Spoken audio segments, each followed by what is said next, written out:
청취자 여러분 안녕하십니까. 네, 모닝투데이 방송 스튜디오 이전 제2개국 기념 특별기획 준비했는데요.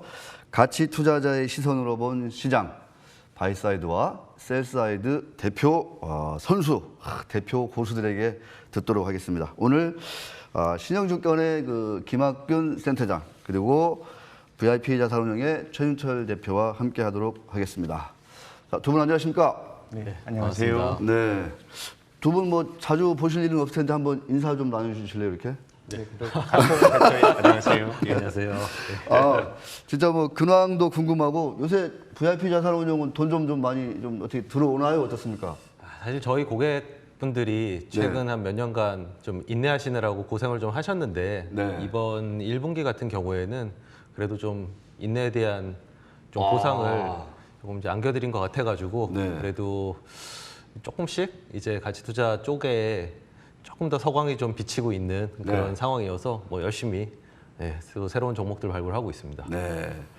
와, 우리 최 대표는 뭐 제가 요 근래 한 몇 년 동안에 보니까 이른바 현대차의 남자더라고요. 현대차의 남자.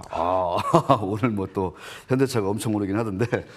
자, 우리 김 센터장님도 야, 지난밤에 S&P 500 지수가 4천을 넘어가지고 오늘 새벽인가요? 예, 그래서 제가 우리 센터장님 나오시는 걸 또 기념하는 또 그런 날이 아닌가 싶기도 한데 요새 좀 어떻게 센터장님 뷰나 이런 거는 좀 어떻습니까?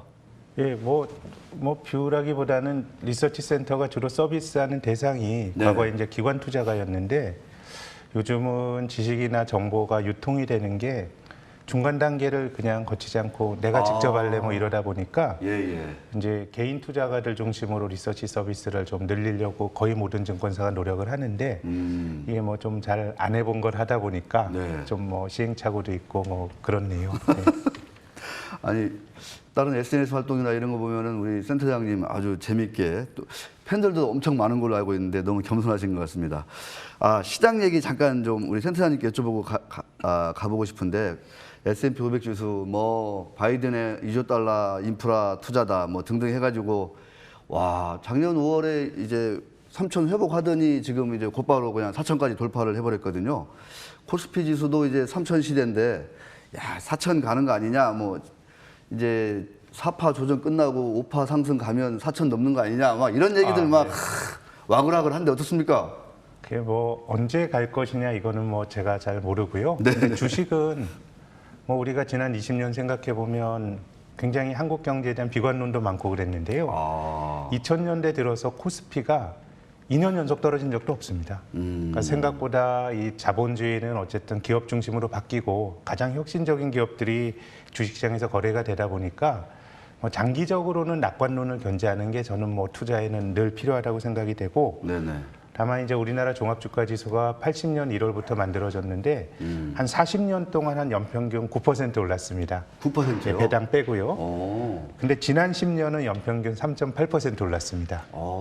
작년이 굉장히 이제 예외적으로 많이 오른 거고 그래서 뭐 제가 잘 모르겠습니다만은 올해가 작년처럼 그렇게 가파르게 올라가긴 좀 힘들 것 같은데 근데 그걸 뭐 어찌 알겠어요. 투자하는데도 그걸 맞추는 게 투자의 또 중요한 성공 요인은 아니라고는 생각이 들고 장기적으로 낙관론을 견제하면서 좀 시간을 이길 수 있는 돈 가지고 하면 전 주식 투자는 참 좋은 거라고 생각합니다. 언제인지 모르겠지만은 뭐 제가 직장 생활하는 동안에 뭐 4자는 보지 않을까 뭐 이런 확신은 있습니다. 우리 최 대표님도 관련해서 혹시 뭐 인사이트라든가 뭐 주워들은 얘기 뭐 있습니까? 그러니까 저는 이제 기업들을 현장에서 만나는 입장에서 보면 사실 전체보다는 좀 부분으로 잘라서 좀 보고 그들의 어떤 퍼포먼스나 경영 능력 이런 것들 평가하는 입장인데 좀 안타까운 거는 우리나라에서 뭐 미국 같은 저렇게 뭐 S&P 500을 4천으로 이끌었던 아주 혁신 기업들, 플랫폼 기업들이 나오기에는 글로벌 표준을 주도하기 좀 어려운 나라라서 그런 한계점은 있지만 이 제조업이라는 범주 안에서 뭐 우리나라 특히 대기업들의 경영진들의 어떤 위기감 그리고 행동력 그리고 변신 그 안에서 또 미래 사업을 준비하기 위한 노력들 이런 것들은 뭐 걱정할 만한 그런 단계는 아닌 것 같습니다. 참 우리나라 기업들에 대해 걱정이 좀 많으신데 다 막상 가보면은 잘 준비하고 잘 실행에 옮기고 잘하고 있어서 뭐 이들이 또 지금 이제 고민하고 투자한 것들이 발현이 되게 되면 뭐 우리나라 종합주가 지수도 언제든지 그에 따라서 움직일 수 있다, 상향할 수 있다. 이렇게 저는 긍정적으로 보는 입장입니다. 네. 대기업 경영진들 위기감을 갖고 계시고 또 혁신해야 되겠다. 뭔가 지금의 위기감을 투자를 하든가 뭐 돌파를 해야 된다. 이를 위해서 행동을 하고 계시다. 이런 얘기를 많이 좀 접하고 있다는 얘기입니다. 실제로 보면은 뭐 우리나라 제조업을 이끌고 있는 대기업들 최근에 글로벌 시장에서도 그렇게 꼭 뒤질 만한 이유가 있느냐, 밸류에이션이 뭐 이렇게 뭐 저평가 받을 이유가 있느냐, 뭐 이런 시각도 일부 좀 대두되는 상황인 것 같고, 그래서 뭐 대표 기업들이 주가가 최근에 좀 많이 오르는 거 아닌가 싶습니다. 자, 이런 와중에 뭐 개인 투자자, 주식 투자자 인구가 뭐 1,000만 명, 1,000만 시대 아니겠습니까? 이러다 보니까 어느덧 신용융자 잔고 21조 3천억. 이게 이제 10일 연속 사상 지금 최대치를 지금 경신하고 있는 상황인데요. 이런 레버리지, B2 이런 생각하니까 지난주에 이번 주 초에 아주 이슈가 됐던 그런 그 빌황, 네. 이 아케고스 캡탈 빌황 대표 펀드 매니저의 어떤 이 뭐라고 해야 되나요? 디레버리지, 마진콜 사태, 이게 떠오르기도 하는데 직접 뭐 펀드 매니저로서 이런 B2나 이 레버리지 너무 좀 과도한 게 아닌가 좀 싶은데 어떻게 좀 보셨어요? 그러니까 이제 빌황 그 대표 같은 경우는 뭐 업계에서 가장 이제 성공한 그런 펀드 매니저로 알려져 있고 뭐 굉장한 실력가입니다. 이분이 그동안 발굴하셨던 종목들 이런 거 생각해 보면 과연 프로페셔널은 이런 거구나라는 그런 실력을 가지신 분이고 뭐 사실 100억 불 정도 되는 자산까지 가는 데는 뭐 그런 실력들이 다 녹아 있을 텐데 이게 또 뭐 레버리지가 그렇게 성공하는데 빠른 어떤 속도를 제공하기도 하지만 그만큼 다시 제자리로 오는데 또 굉장히 무서운 그런 요인이라는 거를 또 보여준 그런 사례가 아닌가 싶고요. 프로도 이럴진데 프로도. 예, 사실 이제 전문성이 좀 부족한 입장에서 보면은 레버리지를 가급적이면 저는 쓰지 않는 게, 예, 그러니까 그 대부분의 기간에는 쓰지 않고 어떻게 보면 뭐 작년 같이 이렇게 좀 폭락을 하거나 네. 갑자기 이제 배당 수익률이 좀 치솟는다든지 아니면 본인이 굉장히 좀 컨비션을 갖고 있는 어떤 싼 종목을 발굴했을 때 잠깐씩 쓰는 건 괜찮지만 뭐 사실 상시 쓰는 거는 얼마든지 주식시장이라고 하는 게 장기적으로는 낙관적, 장기적으로는 우상향이지만 단기적으로는 부침 뭐 20-30%씩 나는 거는 뭐 주식의 기본적인 속성이라서 그런데 레버리지가 이게 게임을 끝까지 완주하지 못하게 하는 그런 무서운 존재가 될 수 있다는 걸 좀 인지를 하고 가급적이면 쓰지 않으시고 또 쓰시더라도 네. 꼭 필요한 때만 잠깐씩 쓰는 지혜가 필요하지 않을까. 예. 야, 폭락이 왔을 때 그래서 갑자기 막 배당 수익률이 확 치솟을 때 이럴 때 우리 최 대표께서는 개인적으로 빌황 씨하고 좀 어떻게 뭐 만난 적이 있나요, 몇 번? 뭐 재단 관련해 가지고 이제 몇 번 이제 뵀던 적이 있었는데 아시아에서 가장 성공한 월가의 뭐 헤지펀드 매니저. 그렇죠. 우리나라 한국계이기도 하지만 우리나라하고 인연이 또 있죠. 예전에 그 타이거 펀드에서 SK텔레콤을 투자할 때 그때 이제 담당 애널리스트였고 뭐 주청에 와서 여러 가지 요구를 또 했었던. 그러니까 그때서부터 뭐 어떻게 보면 성장주 발굴에 있어서는 굉장히 일가견이 있으신 항상 이제 그 어떤 인사이트나 이런 거에 이제 감탄을 했었었는데 이제 옛날 롱텀 캐피탈도 그렇고 뭐 굉장히 그 유능한 분들도 사실 레버리지와 어떤 단기적인 변동성 앞에서는 또 게임을 이어갈 수 없는 상황도 나타나는구나. 네. 뭐 한번 좀 섬찟한 그런 느낌을 받았습니다. 되게 안타까운 일이죠. 이 우리 프로그램이 이제 빨간 맛 아니겠습니까? 네, 왜 빨간 맛인가요? 너무 이 빨간 맛에 심취하다 보면 그러다가 또 이 레버리지가 과해지면 좀 이렇게 문제가 터지지 않나 이런 생각이 들기도 합니다. 우리 이 관련해서 우리 김학규 센터장님은 뭔가 좀 남다른 또 소여가 있거나 느낌이 있을 텐데. 근데 좀 어떻게 보면 좀 기가 막힌 일이죠. 주가 지수가 사상 최고치를 치고 있는데 그 동안에 성공한 투자자가 그냥 시장에서 아웃이 된다라는 게 저는 투자라고 하는 게 우리가 뭐 최 대표님도 가치 투자자들은 많이 알려고 노력을 하고 아는 것만큼 투자라고 굉장히 저는 훌륭한 태도라고 봅니다. 모든 투자에 견지돼야 될 태도라고 생각하는데 그렇다고 해서 우리가 투자라는 게 확실성의 세계가 아니거든요. 내가 많이 알려고 할 뿐이지 내가 모르는 영역이 존재하는 겁니다. 그렇기 때문에 저는 투자라는 건 본질은 시간을 사는 행위라고 생각을 합니다. 뭐 내가 좋은 종목을 발굴했다고 하더라도 내가 어떤 좋은 종목을 발굴했다는 거는 다른 사람들이 그 가치를 모르니까 주식이 싼 거거든요. 네네. 내가 그 종목을 발굴하는 건 나의 능력의 문제입니다.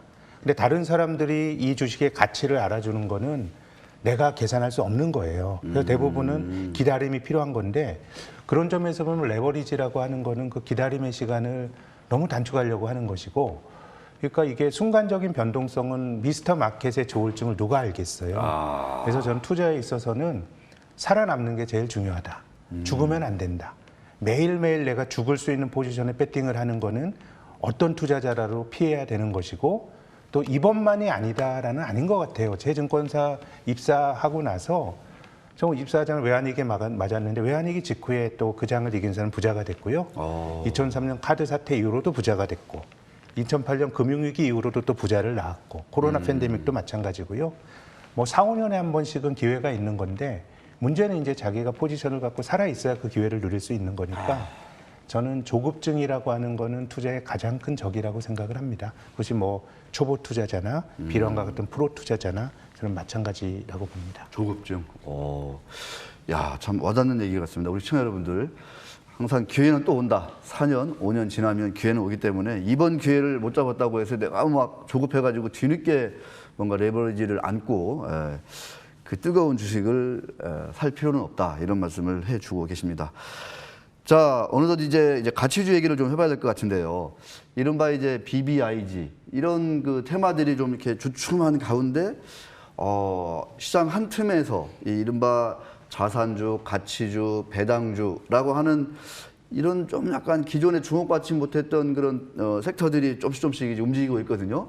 최 대표, 이런 뭐 가치주 전문 펀드 매니저로서 원동력이 뭡니까? 워낙 싸다는 게 원동력인가요? 도대체 뭐죠? 그러니까 지난 한 5년간 네. 이런 전통 기업들도 화려하진 않지만 계속 돈을 벌어오고 나름 그 안에서 이익을 올리기 위해서 여러 가지 노력들을 기울였는데 시장 경향이 좀 받쳐주지 않다 보니까 계속 싸지는 5년간 계속 싸지는 구간을 경험을 했었던 것 같습니다. 어떻게 보면 싼 종목 많고 그리고 이 종목들이 뭔가 실적이 뭐 그만큼 나빠서는 아니라는 걸 알고 있었는데 그것이 이제 누적이 되다가 어떤 핑계거리를 좀 찾고 있었던 것 같아요. 어떤 이 평균으로 회귀하기 위한 뭐 너무 비싼 건 사실 또 아래로 회귀를 하고 너무 싼 거는 위로 회귀를 하는데 위로의 회귀에 핑계거리가 딱히 없었던 시장이었던 것 같습니다. 게다가 너무 가는 종목이 계속 가다 보니까 굳이 돈들이 이쪽으로 관심을 가지진 않았던 것 같습니다. 하지만 이제 금리 인상이라든지 인플레이션이라든지 그리고 전통 기업들이 이제 뭐 주식 투자도 많이 안 하셨지만 전통 산업 쪽으로 또 투자가 많이 이루어지지 않았습니다. 그러다 보니까 좀 저투자 상태에서 약간 그 수요가 올라오면서 나오는 불일치에서 나오는 어떤 좀 그래도 이런 전통 기업들이 그런 국면에서 폭발적인 실적을 보여주는 경우들이 있거든요. 이런 핑계와 맞물리면서 싼 종목들이 한번 이 평균으로 회귀하는 그런 게 강하게 나타났던 게 이번 1분기가 아니었나 그렇게 해석을 할 수 있겠습니다. 그러면 이런 싼 종목들, 이른바 그 가치주들의 어떤 그 평균 회귀, 아직 뭐 평균에 제가 볼 때는 이제 평균에 턱없이 많이 못 미친다 이렇게 볼 텐데 한동안 이런 흐름은 좀 이어질 수 있다 이렇게 좀 분석하고 계시나요? 어떻습니까? 김학균 센터장님이 말씀하신 것처럼 사실 시장의 경향을 저희가 예측할 수는 없는 부분이고요. 네네. 저는 지금 같은 경우는 뭐 성장주나 가치주나 혹은 뭐 구경제 기업이나 신경제 기업이나 사실은 실적만 좋다면 그러니까 지금의 그 분위기는 뭐 구경제나 신경제나 그런 건 아닌 것 같습니다. 왜냐하면 그 업종에 대한 호불호는 작년에 비해서 많이 완화가 된 것 같습니다. 근데 이 상황에서 이제 투자자들이 좀 보고 싶어 하는 거는 그 입증 책임을 좀 보고 싶어 하는 것 같습니다. 그러니까 높은 가격이라면 그만한 숫자를 실제로 보여줄 수 있느냐. 그래서 저는 지금 장세를 뭐 가치주 장세다 이런 거보다는 네네. 실적 장세라고 표현하는 게 오히려 더 정확하게 지금 시장의 칼날을 그러니까 실적만 좋으면 구경제나 신경제나 다 주가가 올라갈 수 있는 환경인데 이게 실체가 없이 구체적으로 받쳐주는 숫자가 없이 꿈만 가지고 올라가는 그런 시기는 이제는 조금 옛일이 된 거 아닌가 그런 느낌을 받고 있습니다. 이른바 이제 PDR 투자는 조금 이제 좀 경계해야 된다 뭐 이런 말씀. 네, 어떻게 보면 PDR이라는 말이 나왔을 때가 아마 그 투자로 해야 된다의 어떤 피크가 아니었나. 예. 지금 조금 몇 개월간 돌아보면은 그런 느낌입니다. 그 센터장님 이른바 이제 여러 가지 그 섹터들 얘기를 지금 하고 있는데요. 네. 그 우리 김학규 센터장님의 올해 뭐 이제 2분기 이제 시작됐지 않습니까? 네. 2분기 그다음에 하반기 섹터 전략이라고 해야 되나? 어떤 좀 그림으로 지금 뭐 말씀을 하고 계세요? 그래도 올해는 경기가 좀 좋아지고 기업이익이 늘어나는 사이클입니다. 근데 이제 지난 수년간은 많은 투자자들이 비즈니스 모델을 봤었거든요. 네네. 그래서 뭐 비즈니스 모델이 당장 숫자는 아니더라도 좀 그 주가에 반영할 수 있다고 봅니다. 이제 그런 유형의 주식들이 굉장히 많이 올랐고, 그리고 또 지금은 어쨌든 금리는 조금 올라가는데 비즈니스 모델이 좋은 종목들, 당장 어닝이 안 나오는 종목들은 이게 뭐 그 사실 어떻게 보면 스토리를 산 것이지 숫자로 보이지는 않는 건데, 실제로 전통적인 어떤 뭐 비즈니스 사이클을 따르는 기업들은 그래도 어닝이 좀 늘어나니까 저는 1분기에 봤던 현상들이 조금 더 이어지지 않을까라는 기대를 가지고 있고요. 네. 저는 뭐 투자하는데 성장주가 좋으냐 가치주가 좋으냐 건 답은 없다고 생각하는데요. 근데 이제 밸류에이션이 비싼 주식들은 이게 저는 스토리텔링 주식이라고 생각합니다. 그게 뭐 무용하다 이건 아니고요. 우리가 100%다 알아야 되냐, 아니면 어림짐작이라도 합리적인 근거를 가지고 투자해야 되냐라면 후자 쪽인데, 근데 투자하는 데 있어서 정말 어려운 거는 아주 그럴듯한 주식이고 비즈니스 모델이 좋은데 이 좋은 거를 주가가 어디까지 반영하고 있는가를, 저는 성장주를 합리적으로 판단할 수 있는 방법을 저는 모르겠어요. 그것은 당대의 인기에 따라서 막 움직이는 거기 때문에 성장주나 가치주나 이게 뭐 어느 게 좋다 이런 말씀 드리고 싶진 않고, 다만 꿈을 가진 주식에만 자산을 다 넣는 건 좋지 않아 보여요. 뭐 그거 일부를 투자하더라도 일부는 싼 주식, 일부는 배당을 주는 주식 이런 쪽으로 해야지.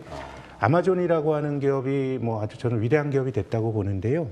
이 기업이 닷컴 버블 때도 있었어요. 그때도 닷컴 버블 때 이후에 살아남아서 지금까지 성장한 위대한 기업이 됐는데, 닷컴 버블 때 아마존 주가가 한 107불 갔다가 버블이 꺼질 때 8달러까지 떨어졌습니다. 107에서 8달러. 예, 뭐 그건 굉장히 극단적인 예고, 지금 아마존이 뭐 그때처럼 그렇게 떨어지진 않겠습니다만은 뭐 주식이란 게 바닥에서 10배 오르면 30-40% 조정 있는 것도 그 뭐 주가의 내재된 속성이기 때문에 조금 분산, 저라면은 좀 두루두루 분산을 좀 하시는 게 맞지 않을까라는 조언을 드리고 싶습니다. 예. 야, 뭐 섹터 얘기 나오고 막 국내외 종목들 얘기 나오니까 우리 저 김난영 PD랑 이용기 감독 막 눈이 커지고 귀가 막 쫑긋쫑긋 서는 것 같습니다. 네, 어떻게 좀 이 관련해서 뭐 좀 더, 야, 아마존 얘기 나왔네요. 이게 107에서 8달러까지 갔네요.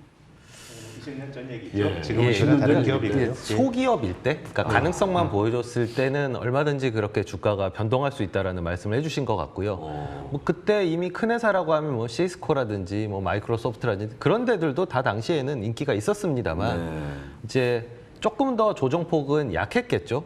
하지만 어쨌든 그 당시에 지불했던 그 가격에 다시 도달할 때까지 굉장히 오랜 기간이 소요됐기 때문에 그만큼의 기회비용을 초래했고, 가치 투자들이 그런 걸 좀 싫어하거든요. 그러니까 뭐 내가 지불한 가격까지 이제 한참 좀 기다려야 되는 그런 좀 높은 가격, 그런 것들의 어떤 환상에서 좀 거리를 두고자 하는 그런 마음인데, 그 아마 대표적으로 이제 얘기를 해주셨던 것 같고요. 조금 이제 시선의 변화들이 있다라고 보는 게, 99년을 얘기를 하신 김에 좀 얘기를 드리면, 특히 작년에 이제 코로나가 터지면서 모든 어떤 관심은 이 가상 공간, 이게 사이버 세계, 이제 모바일 인터넷 이쪽으로 많이 쏠렸던 것 같습니다. 하지만 우리가 조금은 이제 정신을 차리고 보니까 배가 길을 가로막으면 전 세계 경제가 멈추는 이런 어떤 실물 경제가 돌아가고 있다는 것, 실물 경제의 중요성, 이런 부분들이 여러모로 지금 좀 많이 목격되고 있는 현상이 발생을 하고 있습니다. 그래서 작년은 실물 경제보다는 다 그냥 집에서 약간 가상 세계에 들어가 있었는데, 조금씩 그런 부분이 이제 도드라지면서 이제는 균형적인 좀 시각을 가져야 되는, 그러니까 가상 공간은 그렇다고 해서 완전히 뭐 비가역적인 거니까 그 실제 세계로 다 오진 않겠지만, 일제 세계에서 일어나는 일들이 그동안 많이 간과되고 있었고, 이것이 좀 정상화로 가고 그 안에서 그런 재화와 그 서비스를 공급하고 있던 회사들이 지금은 다시 조금씩 투자자들의 눈에 들어오고 있는, 어떻게 보면 스마트 머니들이 조금 더 빠르게 태세 전환을 하고 있는 이런 거라서, 저는 뭐 비정상의 정상화 이런 것들이 꼭 코로나 뿐만 아니라 네. 이런 어떤 전염병뿐만 아니라 사실 시장에서도 그에 맞춰서 같이 동행하고 있다 이렇게 보고 있습니다. 네, 우리 저 김학규 센터장님은 사실 이제 ESG 전문가로도 사실은 여기저기서 활약을 많이 하시는 걸 제가 자주 보고 있는데 이 자본시장의 화두 중에 하나가 이제 요즘 ESG입니다. 이런 것들이 이른바 오늘 주제인 뭐 가치 투자라든가 이런 거에도 좀 어느 정도 좀 긍정적인 영향을 미칠 수 있을까요? 어떨까요? 뭐 ESG 중에 G가 이제 지배구조니까요. 예, 예. 이제 싼 주식들이 대주주의 전횡 때문에 이제 여러 가지 부가 그 기타 주주들에게 안 가고 한 측면이 있어 조금이라도 뭐 도움이 될 수는 있겠지만은 이게 뭐 구체적인 투자 아이디어가 되기에는 좀 더 많이 가다듬어야 될 개념인 것 같고 네네. 다만 이제 코로나 팬데믹 이후로 정부의 역할이 굉장히 커진 것 같아요. 정부의 역할이 커지고 뭐 미국도 마찬가지고 또 정부의 부채가 늘어나고 그래서 이제 민간이 부족한 걸 정부가 메꿔주는 과정이다 본데 이제 정부가 경제 활동에서 차지하는 비중이 커지면 정부는 이 이익을 목적으로 하는 주체가 아니잖아요. 네네. 그래서 그들의 경제 활동은 명분이 있어야 되는 거기 때문에 뭔가 룰을 그들이 좀 만드는 것 같아요. 네. 환경 같은 경우는 코로나 자체가 환경 그 재앙인 측면이 있기 때문에 이것이 규범에서 규제가 되는 측면이 있어서 조금 우리가 전통적인 투자의 시각에서도 좀 관심 있게 볼 수 있는 측면인 것 같고 나머지는 이제 정부가 명분을 가지고 룰을 만들면서 자본시장이 후행적으로 따라가는 뭐 그런 식의 어떤 시장이 만들어지지 않겠는가라는 생각입니다. 알겠습니다. 자, ESG 관련하면 또 우리 시장은 특히 취약한 게 이제 기업 거버넌스 이런 측면인데 그 관련해서 이제 매번 연관지어 나오는 게 이제 지주회사의 디스카운트, 만년 뭐 저평가 이런 얘기인데 최 대표님 좀 지주회사가 좀 이런 ESG 이런 것들이 관심이 커지면 지주회사가 좀 재평가될 수 있을지 짧게 좀 마지막 질문 한번 드려보겠습니다. 지주사가 지금 굉장히 싸게 거래가 되고 있는데 이거는 뭐 지주사의 역사가 우리나라에 굉장히 짧기 때문에 사실 엄밀한 의미에서 지주사의 역할들을 대다수가 잘 하고 있지는 못합니다. 물론 선도적으로 뭐 SK나 이런 데들이 좀 보여주고 있는 부분이 있지만 결국 그 메워야 되는 부분들은 결국 뭐 지주사로서 어떤 사업들을 자회사의 사업들을 개편하고 그리고 자회사의 이익을 또 지주회사의 주주들에게 또 나눠줄 수 있다. 이제 이런 어떤 신뢰감이 생기는 그런 기관들이 필요한데 그렇지 않으면 단지 뭐 대주주가 회사를 지배하기 위한 그런 비이클 정도로밖에는 해석할 수가 없는 게 지금 단계인데 뭐 여러 가지 그 상황들이 변화를 하면서 지주회사들도 조금씩 그 자기네들의 역할에 맞는 방법들을 찾아가고 있습니다. 지주사를 만나보면 그런 고민들 많이 하고 있다는 걸 느끼거든요. 지주사가 너무 싼데 아마 이제 가버넌스와 관련해서 그리고 우리가 기대하는 어떤 지주회사 굳이 자회사를 사지 않고 지주사를 사야 되는 어떤 추가적인 부가가치에 대한 이유 이런 것들을 입증한다면 저는 충분히 재평가될 수 있을 만한 가격대 위치에 있다고 생각합니다. 네, 시간이 너무 아쉽고 오늘은 말씀은 여기까지 듣겠습니다. 자, 지금까지 신영증권의 김학균 리서치 센터장님, VIP 자산운용의 최준철 대표님과 함께했습니다. 자, 두 분 고맙습니다. 네, 감사합니다. 감사합니다. 자, 빨간맛 1부 여기서 마쳐야 될 것 같습니다. 너무 조급해하지 말고 길게 인내해야 그 빨간 맛을 제대로 느낄 수 있다. 이런 말씀 기억에 남는 것 같습니다. 즐거운 주말 되시기 바라겠습니다. 고맙습니다.